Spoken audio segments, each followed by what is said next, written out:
Senate Bill 1164 says Arizona law enforcement agencies, quote, shall enter into a memorandum of agreement with the United States Immigration and Customs Enforcement and must support the enforcement of federal immigration laws. Some Democratic sheriffs have said they don't want this bill, the Arizona ICE Act, to become law. Pima County Sheriff Chris Nanos told Cronkite News that his deputies provide backup for Border Patrol when needed, but, quote, we're not doing their job. So let's talk to Cochise County Sheriff Mark Dannels, a Republican, about what he thinks.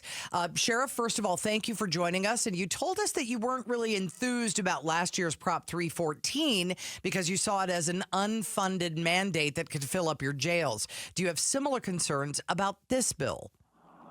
Well, good morning to both of you. And anytime, let me just go back for a second. The reason we're having discussions on these bills is politics is involved. Take the politics out of it, the system works. It truly does. And if a sheriff, police chief, or whoever in law enforcement would just work with our federal partners and federal partners work with us, we can keep our streets safe. We can get the worst of the worst off the streets and where they need to be, whether it's incarceration or deported in this case. But the bottom line is politics is playing that. That's why we have laws being made in this country, because politics is suspected. We do. It's sad.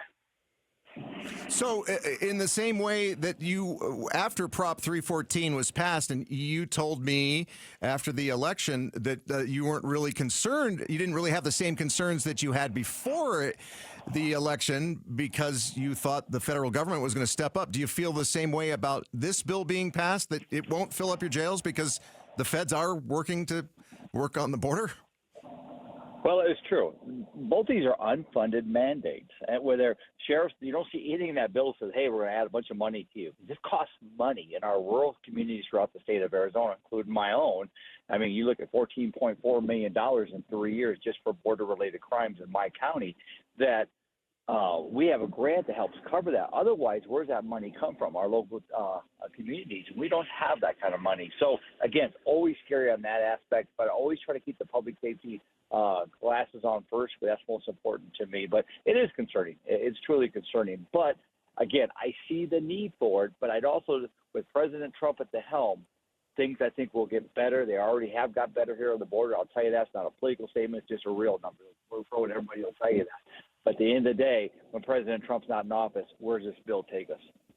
Well, and that brings us to this. Let's talk about some of those differences that you're seeing on the border with the new administration. What are some of the most stark contrasts that you can draw?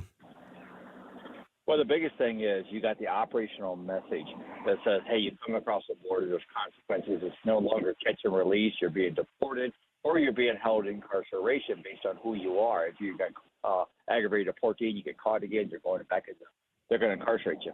The bottom line at the end of the day is it's a total different feeling here on the border. It's back to like the old times. That all came from Borders Are Home, came from President Trump saying we're going to prioritize this border, we're going to make consequences on the border, and now we see a difference. Just like our crimes. When you enforce the law, crime goes down. If you don't enforce the law, it goes rampant.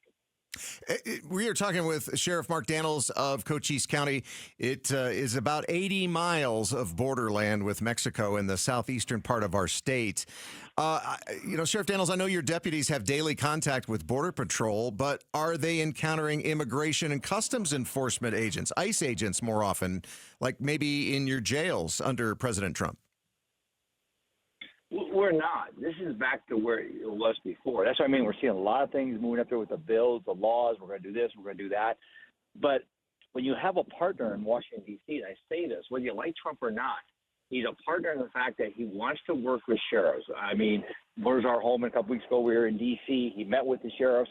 We've been talking since President Trump was elected about this, about how can we help both sides. This is not about a hierarchy. The federal government's going to start telling us what to do. This is a partnership. If we need something, we pick up the phone, we call DHS, Department of Homeland Security. So I don't see the issue right now, whether we're working with FBI, Border Patrol, HSI, DEA. It's all a partnership to keep our community safe. And right now that's working. So, again, they can make all the laws they want. If we're doing the right thing, we should be working together anyway. All right. Once again, that is Cochise County Sheriff Mark Dannels. By the way, don't forget, we have a special tomorrow at noon here on KTAR, along with our TV partners at ABC 15. It's called Immigration in Arizona Today, and that will be at noon here on KTAR News 92.3 FM on the KTAR News app and at KTAR.com. Thanks for watching Arizona's Morning News. Click to watch more from KTAR News and hit the button in the middle to subscribe.